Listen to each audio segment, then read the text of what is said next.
English Bloom, the podcast.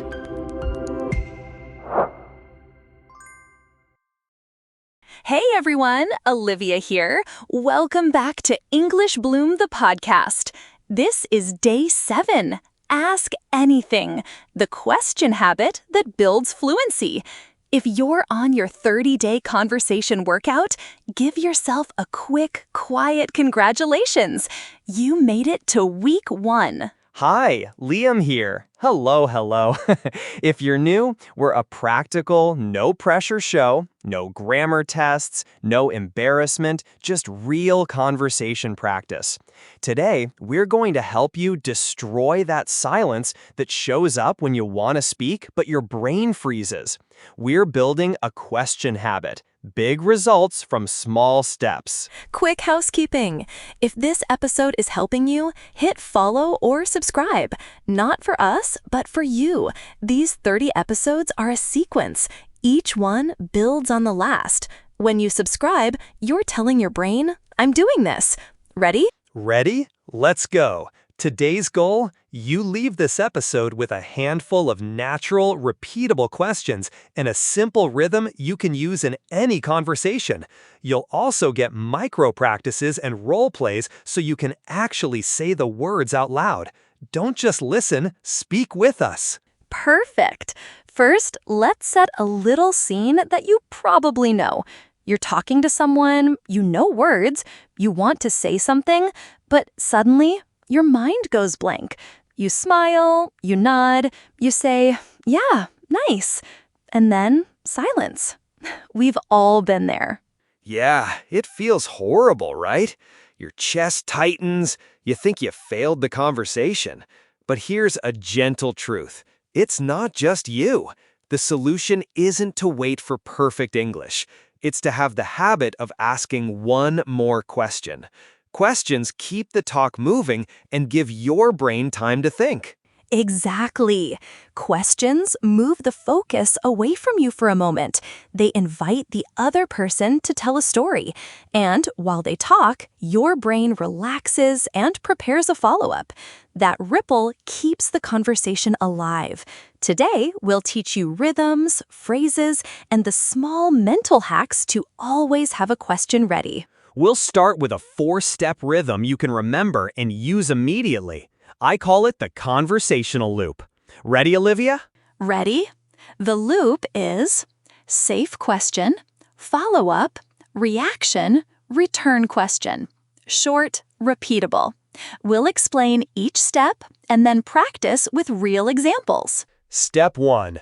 Safe question. These are friendly, easy, low-risk questions. They're not heavy. You can ask them to a neighbor, a classmate, a colleague, or someone you just met. Examples: how was your weekend? What are you working on this week?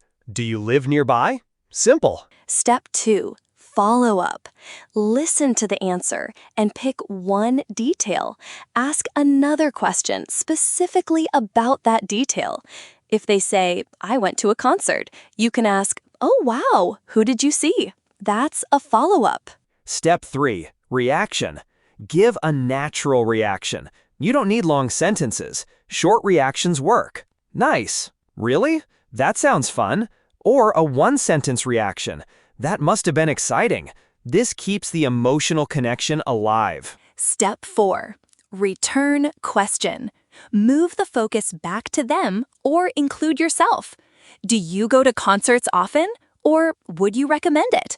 That restarts the loop and keeps the talk going. Ask, listen, react, ask again. That's the rhythm of natural conversation. Okay, let's model this right now. I'll play someone who just said something, and Olivia will use the loop. Ready? I'll say, I finally finished that book I was reading. Oh, cool. What book was it?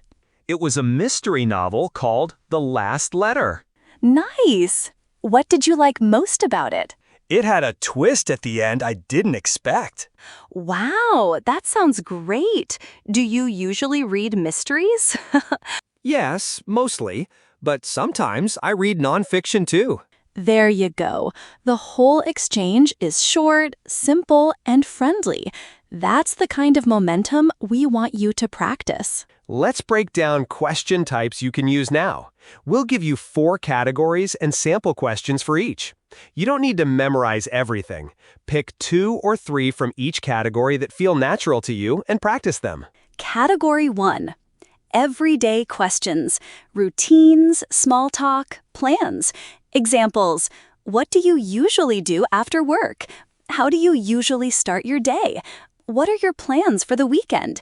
Do you cook or eat out more? These are safe and universal. Category 2, social questions, connection and background.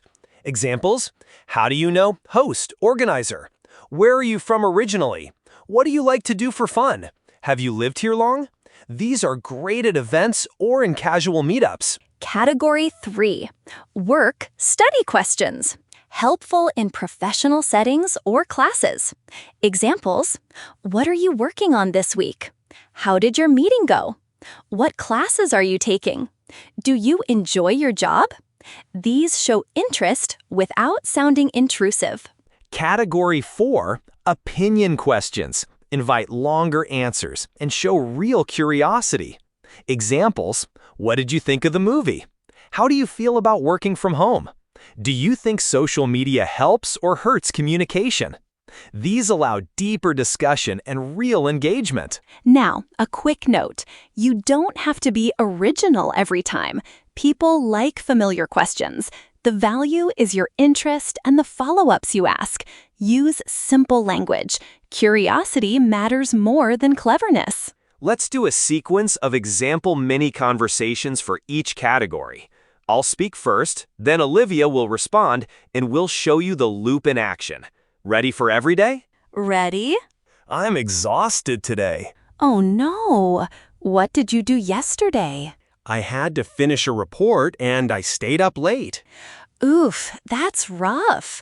What kind of report was it? It was a quarterly sales report. Wow, that must take a lot of detail. Do you have to make them every month? Usually quarterly, but sometimes monthly if needed. Short, simple, flowing. Okay, social, I'll say, I'm new to this group. Nice! Where did you move from? I moved for Seoul. Oh, cool. What do you miss most from there? The food, definitely. I understand. What's your favorite dish? Kimchi stew. See how even a short chain like that opens space? Now, work study. I'm preparing for an exam. Ah, which exam is it? It's a professional certification in project management. Wow, how are you studying for it? Mostly with practice tests and study groups. That sounds smart. Do you find the study group helpful? Yes, because we explain things to each other. Opinion. I don't like summer weather much. What do you not like about it? It's too hot and humid. I get that. Do you prefer winter then? Yes, cooler weather is easier for me. Short dialogues like these are great to practice aloud. Pause and repeat them. Practicing your rhythm will make them feel natural in real conversations. Now, let's talk about answers. Liam mentioned earlier that if your answers are too short, the conversation dies. That's a very common problem. People answer with single words. Fine, okay, yes. And then the other person has to invent something to say. Let's teach a small rule for stronger answers. When someone asks you a question, answer, then add one detail, one small extra piece of information. That extra piece gives the other person something to ask about. For example, instead of fine, say, fine, I had dinner with a friend and we talked for hours. That little detail opens doors. Exactly. You don't need long sentences, just one extra clause, a short reason, a small feeling. Think of it like leaving a breadcrumb for the other person to follow. We'll practice this with a few common questions. Question: how was your weekend? Weak answer: fine. Stronger: it was good. I went to a new cafe and read a book. There, that's 2 short sentences, one detail. Much easier to continue. Question: Do you like your job? Weak. Yeah. Stronger. Yes, I do. I like my team and the projects are interesting. Again, don't overthink it. Just add one short idea. Question. What did you do yesterday? Weak? Nothing. Stronger? Not much. I cooked dinner and watched a documentary. That's enough for someone to ask, what did you cook? Or which documentary? Let's practice together now. We'll say the question, then give a stronger answer, and pause so listeners can repeat. Ready? I'll say the question. Liam will give an example answer. Then we pause. Ready? Olivia, what are you doing this weekend? Example answer, I'm visiting my sister. We'll go hiking and catch up. Pause for listener to repeat. Nice! Next, how do you usually start your day? Nice! Next, how do you usually start your day? Liam, I wake up, make coffee, and check messages for 10 minutes. Good. Next, did you enjoy the movie? Yes, I liked the soundtrack and the story was surprising. If you repeated those, nice work. Those small speaking reps are the muscles you need. Now, some tricky social moments and how to handle them with questions. Moment 1. When someone speaks quickly and you didn't catch something. Instead of freezing, ask a clarifying question. Sorry, could you say that again? Or, sorry, I didn't catch that. What was the name of the place? Short, practical, and polite. Moment 2. When the person asks you something you can't answer perfectly, maybe a complex opinion, use a buffer question or a delaying question so you buy time. That's a great question. What do you think? Or, I haven't thought about that. What would you do? When you turn the question back, you give yourself time and keep the conversation alive. Moment 3. When the conversation reaches an awkward silence. You can use observational questions. It's getting busy here. Have you been before? Or, I like your jacket. Where did you get it? Observations are easy and direct. Let's role play a slightly awkward scene and show how to rescue it. I'll start with a short silence after someone says something random. Liam, you be the speaker who said something, then pause. I'll rescue. Ready? Ready. I say, I bought a plant yesterday. Oh, nice. What kind of plant did you get? Oh, nice. What kind of plant did you get? Cool. Those are pretty. Do you have a lot of plants at home? No, just a couple. There. Silence gone. You didn't need perfect grammar. You used curiosity and follow-up. Okay, time for some power question phrases. These are short templates that native speakers use a lot. You can mix them into any conversation. We have 5 to practice. Olivia, read the first one slowly so listeners can repeat with us. What made you decide? For choices. Repeat. What made you decide? Use it like, what made you decide to move here? Phrase 2. How did that go? For past events. How did that go? You had an interview. How did that go? Phrase 3. What was the best part? For positive experiences. What was the best part? You visited Tokyo. What was the best part? Are you planning to future plans? Are you planning to travel this year? Phrase 5. What do you usually? Routines and habits. What do you usually? Use, what do you usually do on Saturdays? Repeat those 2 to yourself. Pick 2 that feel comfortable and try use them today. They're simple, flexible, and look, they make you sound like a curious person, which is what you want. Now we'll do a longer role play where I'm a nervous speaker and Liam is the friendly partner who always uses the loop. We'll interrupt each other naturally so you can hear the flow. Liam, start. I had a long day. Oh, what happened today? We had a big presentation at work and I was really nervous. Wow! What was the presentation about? It was about a new project we want to start next quarter. That sounds important. How did you prepare? We practiced a couple of times and rehearsed the slides. Nice! Did the practice help? Yes, but I still felt nervous. Totally understandable. What part made you the most nervous? Answering questions from the senior team? Makes sense. Do you think you got the answers you needed? Mostly, yes. Great. What did you learn from today? That practicing helps and that I can handle pressure more than I thought. Short, supportive, and the loop is working. Notice how we kept the talk moving with questions and small reactions. Let's address a common fear. What if I ask a question and they don't answer much? That can happen. Maybe they're shy, tired, or busy. Your job is to offer another friendly, safe question or change the topic. Keep the energy gentle. Example, you ask, "How was your weekend?" And they say, "It was okay." You can follow with, "Oh, did you do anything different?" Or pivot, "By the way, I saw a new cafe. Have you been?" Two gentle options.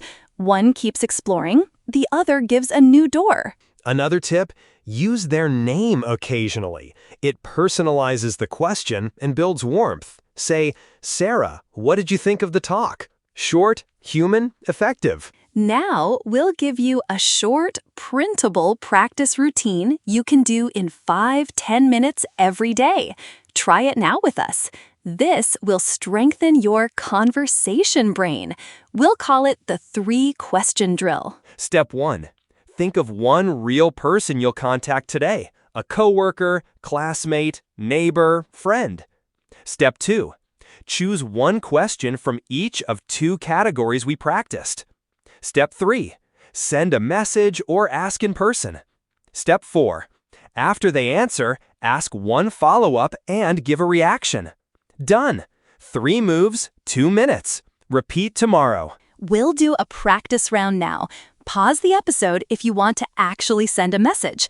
Otherwise, imagine you're texting a classmate named Daniel. Pick a simple question and say it out loud. I'll help. Ready? Okay, we're imagining Daniel. Here's the question. Hey Daniel, what are you working on this week? Now, imagine his reply. Maybe, I'm preparing for a presentation. Now follow up. Oh, nice. How's the preparation going? Then react. That sounds intense. Then return question. Do you want to practice together? If you said that out loud, excellent. You just did the 3-question drill. Small, actionable, and real. A quick confidence booster. Repeat this with 3 different people today. In person, in chat, or voice message. It's the micro challenge for day 7. Ask at least 3 questions in English. That's the promised micro challenge. Now, let's talk about what to do when someone asks you a question that's hard to answer. Maybe it's personal or you don't want to share. You can use safe redirection. Example, if someone asks, "How much do you earn?" you can say, "I prefer not to share numbers, but I do enjoy my work. What about you?" Redirect politely and ask a question in return. Another social skill, mirror language. If the person uses easy words, use easy words back. If they use informal language, relax and use a little informality too.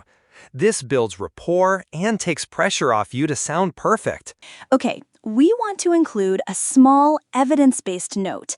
Research in communicative language teaching and interaction shows that questioning, turn-taking, and repetition help learners produce more language and feel more comfortable. We're not here to teach you theory. We just want you to use the techniques that work. Yes, that research supports what we're doing. Practice real conversation patterns, not isolated grammar. Your conversation brain learns by hearing questions and producing short turns. That's exactly what we train here. Now, let's do a more playful segment, rapid-fire questions. I'll ask quick questions, and Liam will answer quickly with one extra detail. This shows how short responses can still be interesting. Liam, go. Hit me. Coffee or tea? Coffee. I drink it with milk in the morning. Weekend plans? Visiting friends. We'll cook together. Favorite movie right now? I liked a recent science fiction film. The visuals were great. Best place you visited?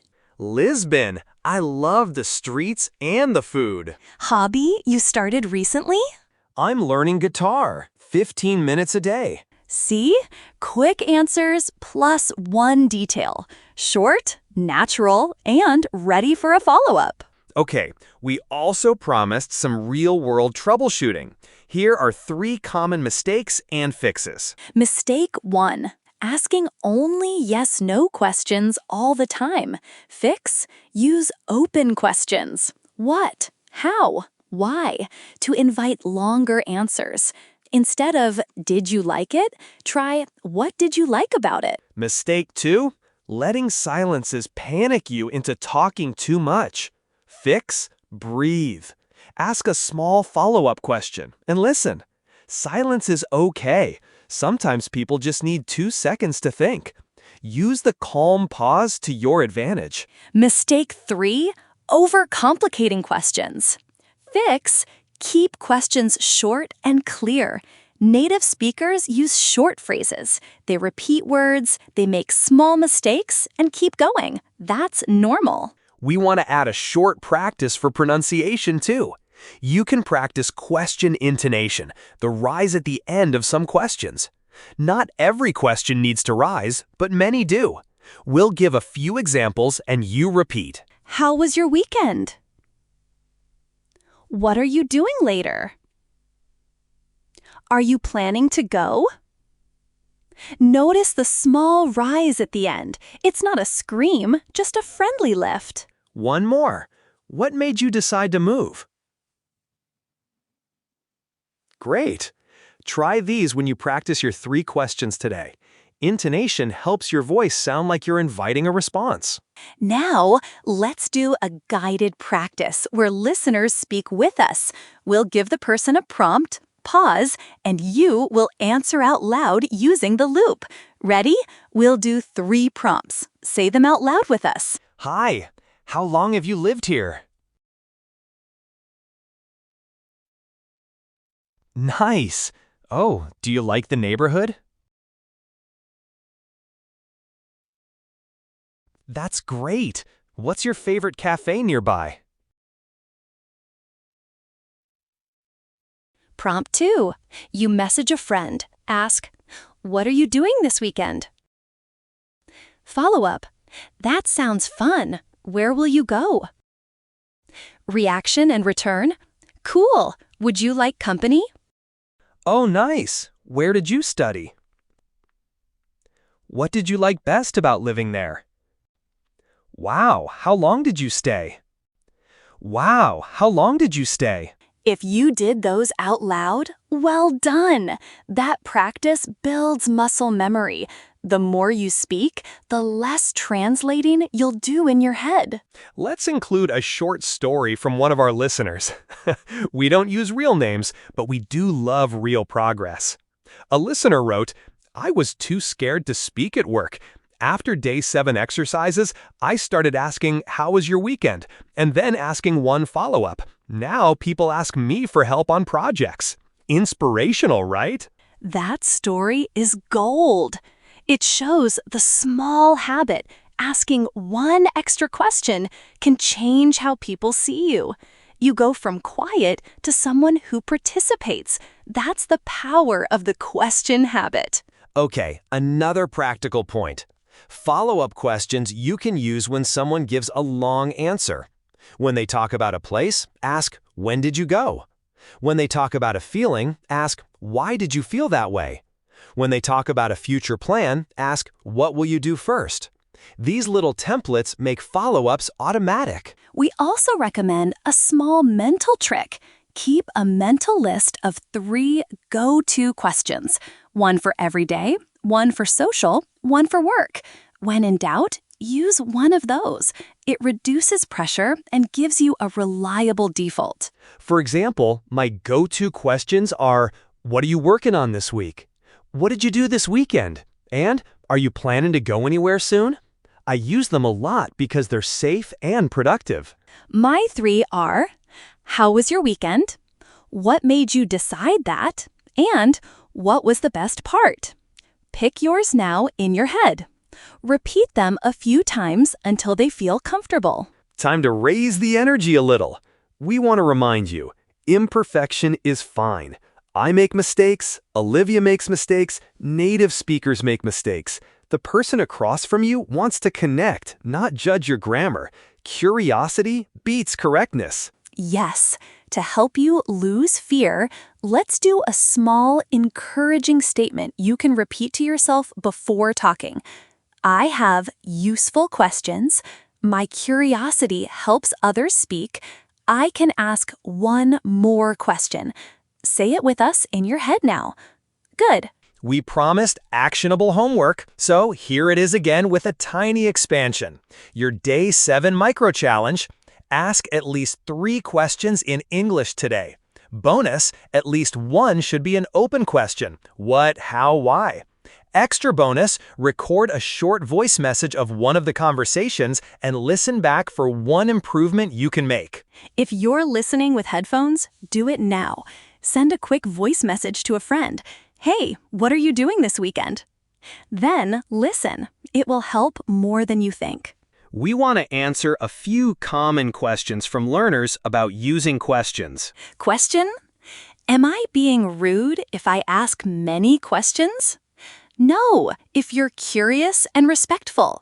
People like being asked about themselves. The balance is important. Listen and react. Don't just fire questions like an interrogation. Use the loop.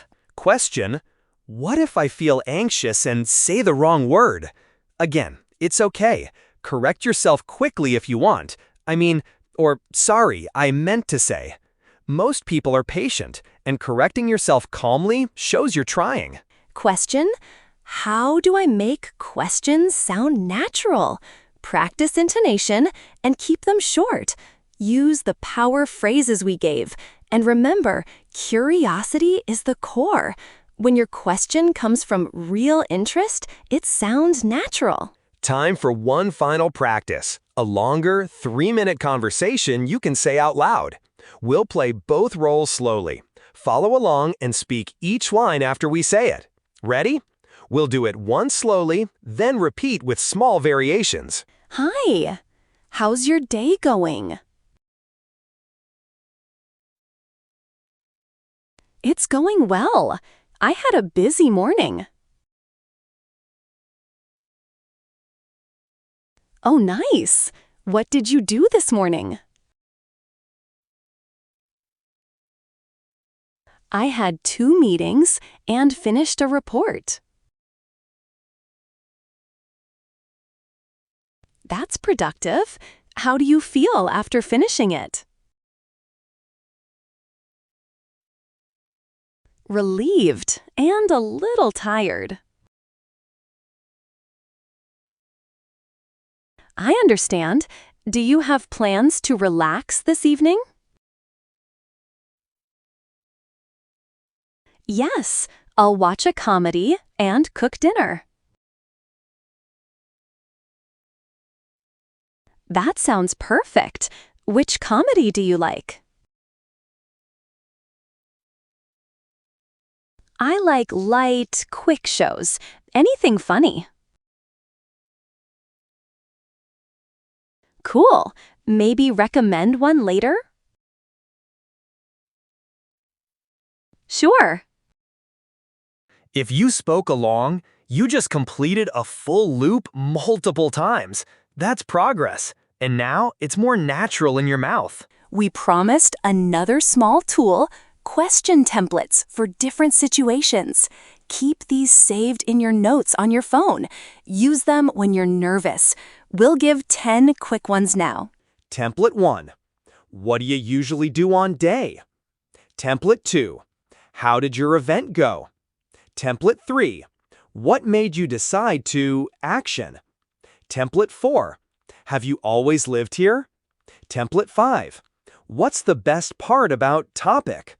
Template 6. Are you planning to activity soon? Template 7. How do you feel about topic? Template 8. What do you think about idea? Template 9. Where do you recommend place? Template 10. Would you do that again? Save them. Small final pep talk. You are building something gentle but powerful. The habit of asking questions reshapes how people respond to you and how confident you feel. It's not flashy, it's consistent, and consistency wins. We want to hear from you. In the comments or wherever you listen, write the first question you plan to use today. Type Day 7 or Ask Anything and your question. Seeing other learners do the same helps you feel part of the community and gives you ideas. Before we go, quick recap. We taught the loop: safe question, follow-up, reaction, return question. We gave categories and templates. We practiced answers with one extra detail. We gave question phrases, intonation practice, and the 3-question drill. And your micro challenge: ask at least 3 questions today. One last reminder. You don't need perfect English to ask excellent questions. Curiosity matters more than grammar. So go out there, ask more, listen more, and watch the silence disappear. You've got this. We'll be back tomorrow with Day 8. We'll keep building your conversation brain with more practical patterns and micro challenges. Until then, practice your 3 questions, speak out loud, and be kind to yourself. We're Olivia and Liam. This is English Bloom, the podcast. Keep asking, keep connecting. See you tomorrow. Ask anything.